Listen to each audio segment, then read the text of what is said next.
Sometimes people can have disturbances in terms of racial identity. Hi, my name is Dr. Natalie Jones. I've worked with victims and perpetrators over the years, perpetrators of abuse over the years, as well as many different types of people with different types of trauma. And one of the things that I have noticed, or that's actually been a topic of recent discussion that I've seen in working with people of color and even within the Black community, is racial disturbance. Here, let me explain, because it's not actually a clinical term, but it's just something that I've noticed. And they talk about it a lot in racial identity disorder, how people just sort of move through this path. Or racial identity theories, excuse me. So what tends to happen is you have, I'll take Black folks for example. Is what you tend to have is you have people that are very Black or African American centered, and they tend to, when they're around Black people, they tend to talk about how much they love Black people and racism, and they talk about Black liberation and all of this kind of great, wonderful things. However, what tends to happen is a lot of those same people that tend to tout that, and how there's racism and how there's all this animosity towards white people, and a lot of them will go to great extremes to talk about how they dislike white people.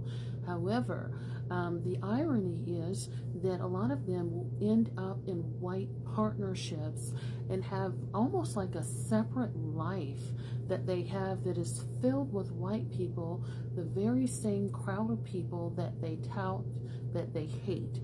And I do think that there is a certain level of disturbance when you have people like that, and that disturbance comes from not dealing with their own racial trauma and not doing enough healing, so much so that it almost comes across as like, that Dave Chappelle character, I forget what his name was, but it was a Black guy that led the KKK, and he was talking all about how he hates Black people, and then this and that, and he was married to a white woman, and then he later on divorced her because he discovered that he was Black. He was blind, he couldn't see, and all of that. I forget the name of that character's name, but someone, I'm sure, who's listening to and watching this video will see it.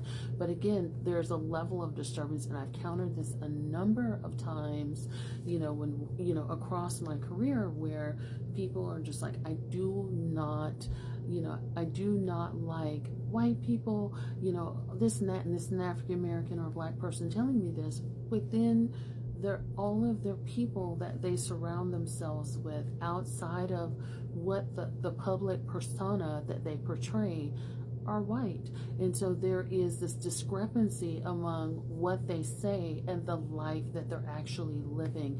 And the reason that this has come out a lot more recently is because we've had a lot of Black liberation people over the years, civil rights activists and things like that, who were publicly like down with Black people, and Black people are being done wrong, and this and that, the other.